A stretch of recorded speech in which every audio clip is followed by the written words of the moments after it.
Every single day, border stations across the United States process thousands of asylum requests. Men and women arriving from every corner of the world. Young mothers carrying children who've never known peace. Students whose political opinions made them targets overnight. Families escaping conflicts that erased entire neighborhoods while the world watched from a distance. Most of them arrive with almost nothing. No luggage, no paperwork neatly organized in folders, just worn clothes, exhaustion etched into their faces, and stories shaped by fear, loss, and survival. For asylum officers, these interviews aren't just administrative tasks, they're moments that carry enormous weight. Each answer matters. Each omission matters. Each pause can mean the difference between protection and removal. Because asylum isn't only about danger, it's about credibility. It's about trust between a person asking for protection and a system designed to grant it fairly, while also protecting national security. That balance is fragile, and when it breaks, the consequences can follow someone for the rest of their life. If you're interested in stories where human emotion collides with rigid systems, where a single decision quietly reshapes everything, subscribe now. These aren't just immigration cases, they're stories about how truth, fear, and structure collide in the real world. Today's case doesn't involve a chase, it doesn't involve weapons, it doesn't even involve someone trying to harm anyone else. It involves something far more subtle. A choice, and the cost of that choice. It's early 2024. A southern U.S. border crossing hums with routine efficiency. Officers move between inspection stations, shuffling files, checking passports, scanning fingerprints. The questions are familiar, rehearsed, repeated thousands of times a week. Where are you from? Why are you here? Have you applied before? Most people answer honestly. Some answer nervously. A few answer strategically, hoping the system won't notice what they leave out. That's where this story begins. A young woman steps forward. We'll call her Lila. She's in her early 20s, Somali. Her clothing is modest, a hijab pulled neatly around her face, long sleeves despite the heat. Her eyes stay lowered when she speaks, her voice barely above a whisper. I'm seeking asylum. Officer Martinez has heard those words thousands of times. 7 years in asylum processing has taught him that fear doesn't look the same on everyone. Some cry, some remain completely flat, some speak with rehearsed clarity. Lila doesn't do any of that.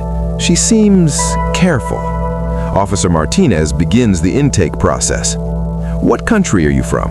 Somalia. Why are you seeking asylum? It's not safe.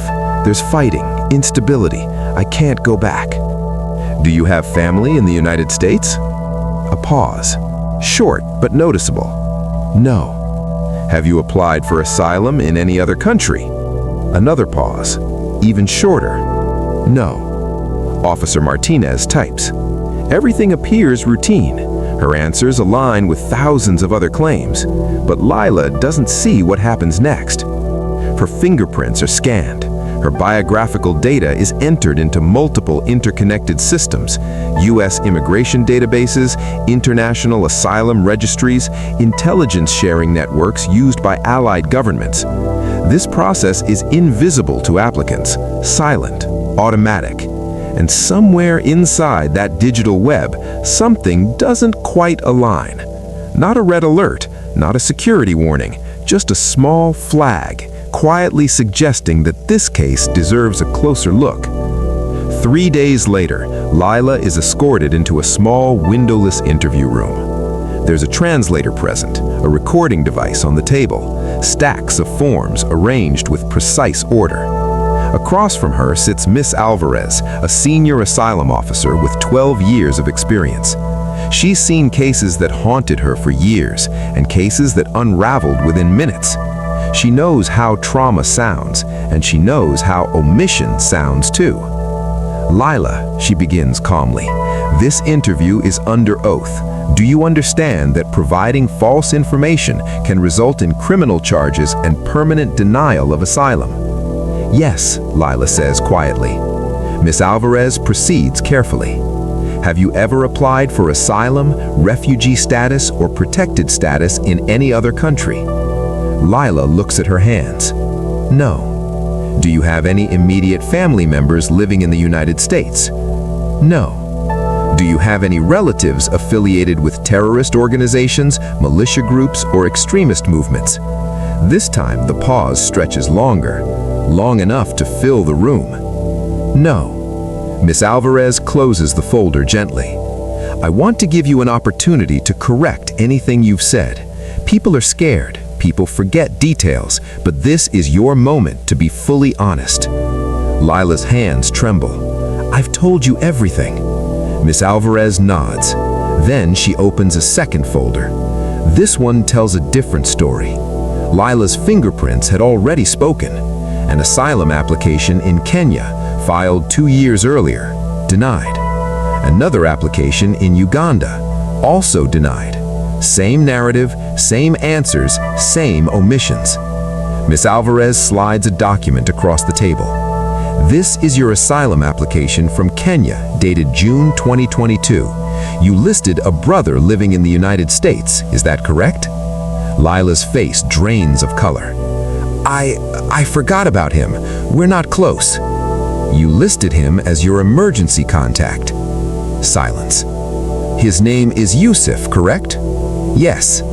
And today, under oath, you stated you have no immediate family members in the United States? I haven't seen him in years. I didn't think it mattered. Miss Alvarez pauses, then asks the question that changes everything. Lila, are you aware that your brother is listed in U.S. intelligence databases as a senior figure in ISIS Somalia? The room goes completely still. Lila stares at the table. She doesn't speak. If this story is making you reconsider how asylum systems actually work, how trust and verification intersect, take a moment to subscribe. These cases live in the gray space between compassion and security, and understanding them matters. What follows isn't dramatic. There's no shouting, no sudden arrests, just careful questions, methodical documentation. Lila admits the truth. Yes, she applied for asylum before. Yes, she has family in the United States. Yes, she knew about her brother's involvement, but insists she's had no contact for years. Miss Alvarez listens, because the issue isn't whether Lila is dangerous. There's no evidence she is. The issue is credibility. She lied under oath. She lied about prior applications. She lied about family connections. She lied about extremist ties. Those lies, regardless of motivation, are federal crimes. I was scared, Lila said through tears. Everyone told me if I told the truth, I'd never be allowed in. Miss Alvarez responds gently but firmly. When people lie, it doesn't just hurt their case, it damages the system. It makes officers suspicious. It makes honest applicants suffer longer. What happens now? Lila asked. Your asylum claim will be denied. You'll be charged with making false statements, and you'll be barred from reapplying. 6 months later, Lila stands in a federal courtroom. No drama, no headlines. The prosecutor presents the evidence. The defense argues fear and misunderstanding. The judge listens, then rules. The asylum system depends on truth. When applicants lie, they undermine protection for everyone. Lila is found guilty of making false statements. Her asylum claim is denied permanently. She is ordered removed from the United States. No jail time, just consequences. Lila's story isn't about terrorism, it's about trust. A system built on honesty can't survive deception, even when fear explains it. Every omission makes the process harder. Every lie raises suspicion, and every broken promise reshapes the system for those who come after. If you're seeking asylum, remember this: tell the truth, all of it. Because asylum isn't about a perfect story, it's about an honest one.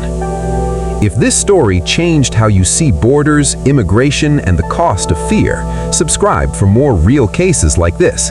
Until next time, cross borders with honesty, because truth is the only protection that lasts.